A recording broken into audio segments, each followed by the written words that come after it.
এই ধরনের বোরিং মানুষ নিয়ে কোথাও যাওয়া যায় না, তাই না ম্যাডাম বলো? আমরা এই দেখো আমরা এখানে বসে সেই থেকে গল্প করতে সেই থেকে আইসা মোবাইল একটা নিয়ে তারপরে হলো সারাক্ষণ কথা বলে, কার সাথে কথা বলে, গার্লফ্রেন্ড তা তো নাই, তারপরে দিয়ে সারাক্ষণ খালি কথা বলে। আনন্দকে আমরা এমন মনে করেন যে মামলা বলে আরেকটা লাগছে আরে ভাই ভাই এই জায়গায় মামলা টামলার কথা শুনতে আসলে বাদ দেন। ভাই পুলিশ কি আমাদের ধরতে পুলিশ কি আমাকে ধরবে নাকি?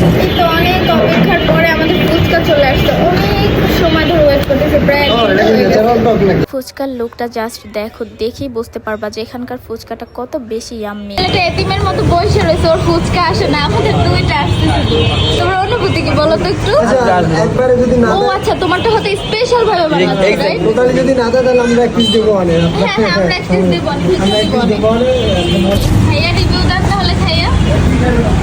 ওয়া অস্থির, একটু ঝাল বেশি মনে হচ্ছে।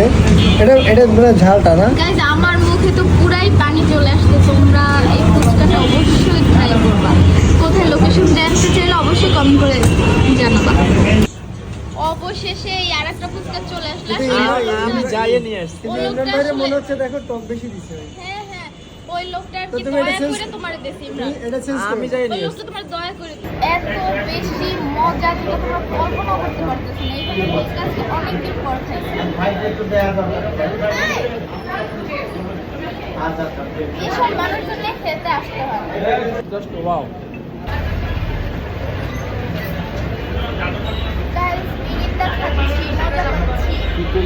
ফুচকাটা এত বেশি পছন্দ করছে যে হ্যাঁ, পরে আর কি টক আরো 2 বাটি আনছে। মানে কি একটা অবস্থা, টক লাভার যেখানে আমি আরো সেইখানে সে টক আইনা খাচ্ছে 2 বাটি।